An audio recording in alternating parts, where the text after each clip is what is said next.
അർത്തുങ്കലെ പള്ളിയിൽ ചെന്നിട്ടിൻ ഈശോയെ കണ്ടിട്ടും നോശാന പാടാം.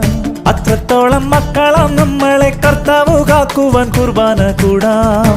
ആത്മാവിൻ വാതിൽ തുറക്കാം, അൾത്താരയ്ക്കുള്ളിൽ സ്തുതിക്കാം, അനുതാപമുള്ളിൽ നിറയ്ക്കാം, അവിടേക്കതെല്ലാം കൊടുക്കാം.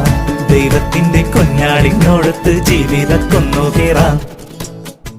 അർത്തുങ്കലെ പള്ളിയിൽ ചെന്നിട്ടിൻ ഈശോയെ കണ്ടിട്ടും നോശാന പാടാം. അത്രത്തോളം മക്കളാം നമ്മളെ കർത്താവ് കാക്കുവാൻ കുർബാന കൂടാം.